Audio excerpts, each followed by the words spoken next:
So yeah, at this point, I'm like, you better enjoy your ugly face while you still got it. Um, Certain people use humor to get through very difficult situations. And so, that being said, I recognize that the detective should be on this case, and in that this is a serious case, the detective is on this case. I speak these words knowing that they are being listened to, knowing that survey says surveillance is necessary at times. And since we're already there, let's make something good of it. I need to explain the situation from not the very beginning, but the current manifestation. I walked into Shanghai Dumpling House, Asheville, North Carolina, about 4 days ago, three, maybe five, um, a few days ago, not too long ago. And I walk in there from across the street. I still live across the street from there, directly, almost directly across the street, beside the co-op I live. It's been beautiful. It's also been challenging because of the human race. And more so, no, wait, we wrestle not with flesh, but with principalities and uh, high places, things in high places that don't want to see happiness and joy and people getting along and having a good time with each other. They want us fighting and killing each other. Well, I wasn't trying to do all of that mean stuff when I walked into Shanghai Dumpling House. I just lived there, so I wanted to see what it was about. Um, on the surface, there was this image of a woman that was kind of cute, I guess. Um, she's the worst one I've seen so far, so I'm gonna be very serious about this. She's a decent looking woman, but at the time she was just so beautiful to me because she was just a lady that was at work and just happened to be in the moment. That her smile caught my attention, and I decided to sit there for a minute, order me a beer. Um, I was going to pay, and I did actually pay for the beer. I paid for both of them. There was no crime in anything that I did without. The crime is naivety sometimes, so I will let each moment make me a little bit wiser, I hope. Well, what was the actual situation? Okay, so I sat there with her for a while. I sat there with, and she had friends. There was a guy there too, the owner of Biscuit Head. He was a nice biscuit head. I don't know what he thinks about this whole situation, but I just thought about him. Anyway, we talked a little bit. I asked him if he'd seen the movie, if he'd seen the movie Sound of Freedom, because he reminded me of the guy who helped to free that young girl. So let me, before I'm just drifting off, this all has a point. My point is that I was just really in there thinking that at first I was like, oh, is this my new girlfriend? I'm just being honest. And then I realized, oh, she's getting married to a woman.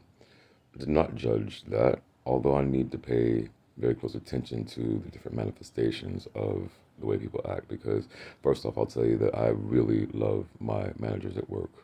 And a couple of them have different lifestyles.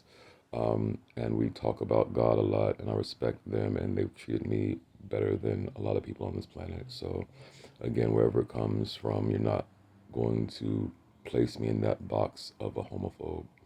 I care. I'm afraid for people because I do know that there's really a God, and that I just give all that to Jesus. But what I also am on assignment to do is to give a good report of what I've been doing. So, straight to the point. First, let me apologize for what I misunderstood. Because I was very upset when this girl comes out of the car that, okay, why did I pull up on them in front of, I'll say the name now because this is a whole different place than what I thought about at first. Blackbird restaurant on Biltmore Avenue. There's an employee there that assaulted me. That I didn't touch him. I don't know what my training can do, but I know it saved my life a few times. And this man didn't have a knife on him, so I didn't pull my knife out. He reached for mine, but he didn't get it.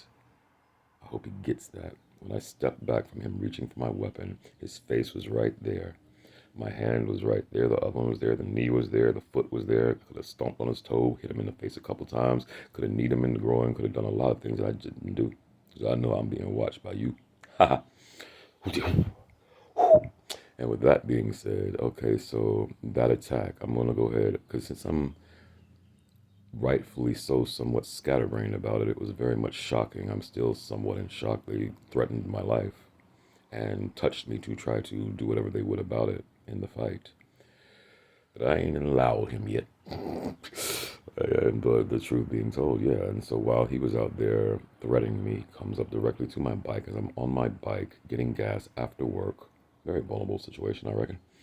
Um, and he threatens me, and he says, "I'm threatening you." And I'm like, "Oh, really? Wow. Okay. Well, what's this about? Who are you? What did I do now?" What I did was mistakenly propped there on the perch at that blackbird place going off, talking to his wife like she was a sister who had treated me very well. So, like, I am going to go back to talk to the magistrate, but I don't know that I'll press charges because I realize now who we're talking about. I don't want to bring any trouble to that woman's life, and I don't know that that woman's all that happy that her husband jackassed himself out to almost sudden death. And I didn't touch him. And again, I could have been beaten up or I could have killed him. He was approaching me at such the wrong angle that I don't know what happens to me when my rage does get allowed to just go ahead and do what you got to do. The woman's sitting there, the woman that caused all this mess is sitting there saying, "You're weird. You're following women around, stalking them." As she stalks me, as she finds me at the gas station and tries to beat me up. I don't know if she has a gun. I don't know if her wife has a gun. So I'm really in this situation. All right, self-preservation, Batman.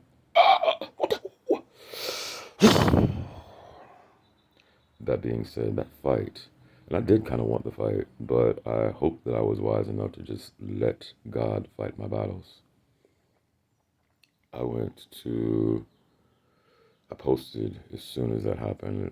I got home safely. Thank you, Jesus. I got home safely.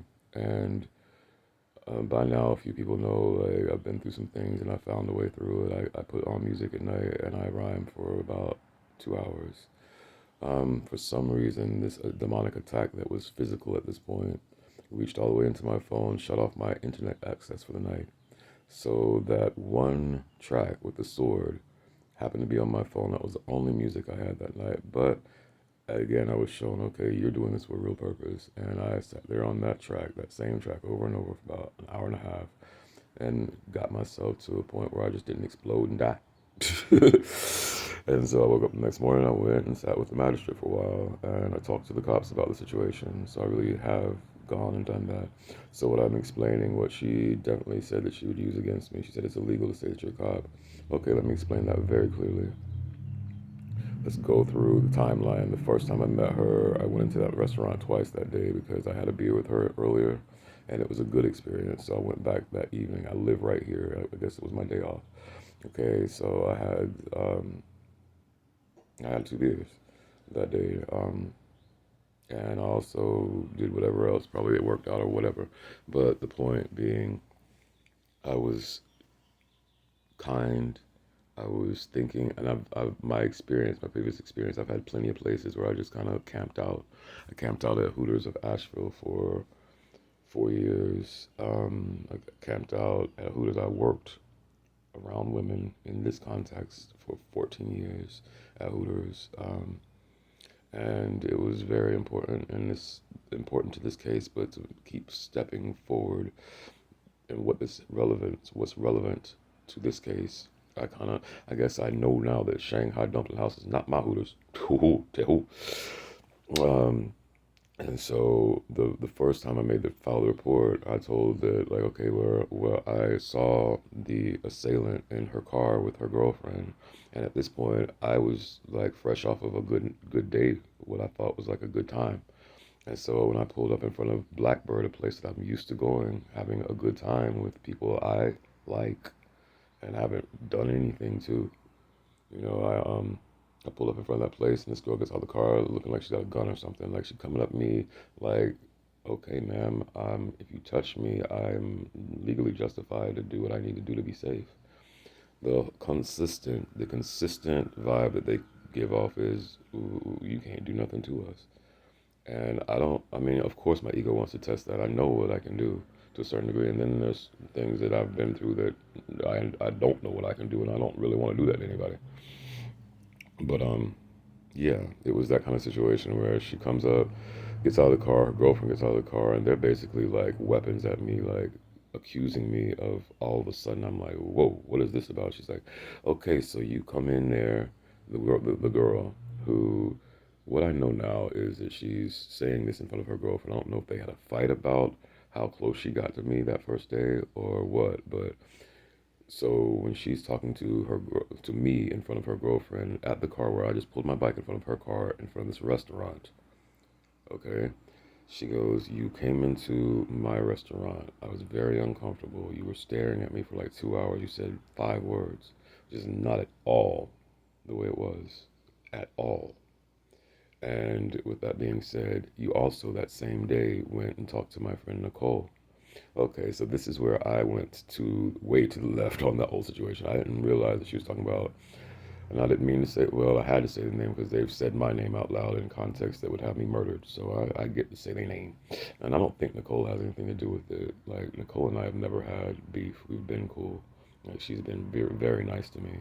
And again, like I said, my perspective of that situation was, okay, I even told her I need to come back and meet your husband because you're my sister that I love. I told her that. I don't know what she told him, and I don't want to get in that Jezebel mind, controlling my mind, making me think everybody's the same way she is. I don't know. I apologize. Nicole is the reason I'm not going to press charges because I think about it like that man really did legally do me very wrong, and I want my friend, the person who I'm going to keep it in my mind that she was my friend. She never said anything wrong to me. Understand what I'm going up against to a certain degree. And so I'm not going to blame it on her. But where I went and took the left, let's go back to that left turn. I had met another girl the same day, probably, up at the Japanese restaurant. That's where I'm gonna lean to. I'm gonna go back to Judge Ito's house. And yeah, but so her name was Nikki, and I didn't know she was pregnant at the time and about to get married. Her boyfriend was there and met me and was very nice to me because Nikki and I had a conversation about it. And she's like, "Well, I'm gonna tell you my boyfriend about you because you're nice and you're not going over the line." Because we were just really friendly with each other.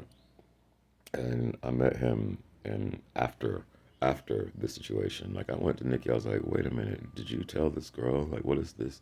She's like, "I don't know her. I don't know. She's crazy. She don't know nothing about me. What is this? She must be the stalker since she knowing what you doing." I'm like, "Yeah, why does she know what I was doing and what business? Why is she so interested in what I'm doing? If whatever." So anyway, I'm like, okay, at that point I was stumped. I was like, what's going on here? But now I put it back together once this dude comes. Okay, this is the second instance because once the first instance where I go up to their car thinking I'm gonna get a hug, about to got shot, or either about to shot my darn self because I don't know how I'd feel about hurting a woman like that because I would have either gotten beat up or very much beaten the brakes off that bitch. I mean, ma'am. Oh gosh. Ay, ay, ay. But anyway, truth be told, okay, so I pull up on the car, I think I'm gonna get a hug. I get bossed off the block. I didn't leave the block, I went to the cops. This is what she'd say. You said that you were the cops. Okay, give it complete context. At this point, whenever she approaches me, threatening me, as opposed to I thought it was gonna be a hug and a nice day, have a nice day.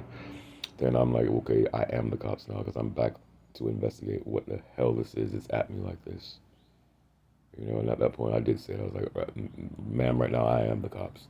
And I went directly to the cops and told them why I said that. And again, like, at that point, I was like, okay, I'm under observation. This is a cop camera, so I might as well be the cops. I better act right. Ooh. Oh gosh, Opie, here we go. Anyway, so I'm back up the street at Ito's house, the Ito Ramen Noodle Good restaurant that I like. Where the women aren't nervous and thinking I'm some stalker. And that's what pissed me all the way off because I have a daughter that I would like to bring to this town and have dinner with in nice restaurants where I've treated the staff with respect. And whenever I'm attracted to one of the women, there's no evil intent behind it to make me look stupid. So, anyway, continuing on to where I'm at with it now. Well, let's go completely describe what happened at that gas station. I'm getting gas after work at night. Here comes that girl again. Oh gosh, what have you brought now? Do you have a gun? I'm instantly on alert because you are making my life very difficult and I don't like it at all. She brings a dude with her. Dude comes up all the way to my face. I'm like, whoa, step back, brother. You don't know me.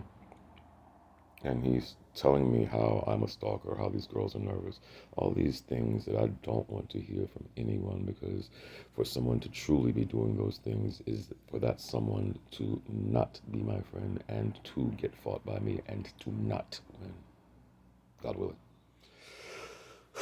So they're trying to put me, and then I know it's the devil. Then whenever it's like, okay, the devil is trying to make me feel like I'm the one that I'm really not, and the one that I'm really after, the one that I would really challenge their whole existence. And it makes me wonder what this dude is doing. Like, why?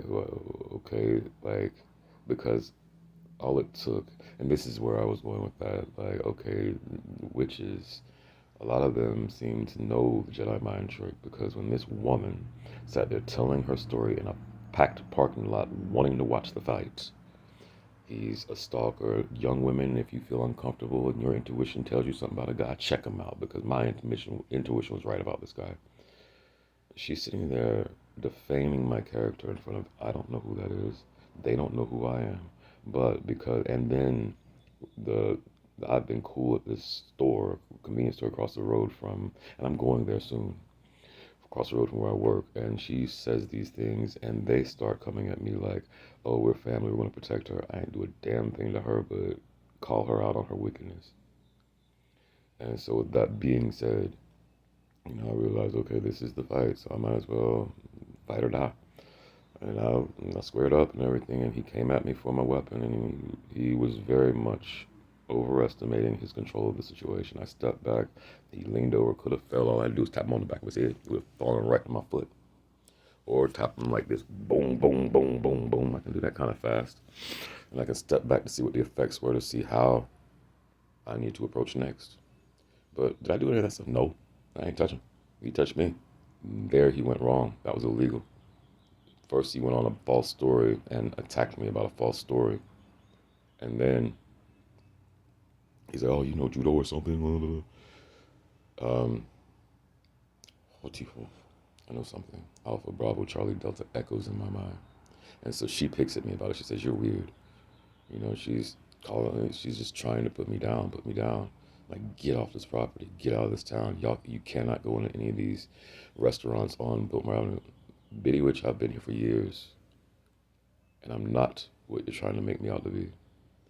And so, yes, I did go directly to the cops, and this is as off to the side, leaning to the left as it is. It is a police report. It is absolutely necessary. I'm not going to just sit there and let them Emmett till me. How do I know he wasn't trying to kill me? To me, he was trying to kill me. But it didn't work. Lord God Jesus Christ, thank you for life.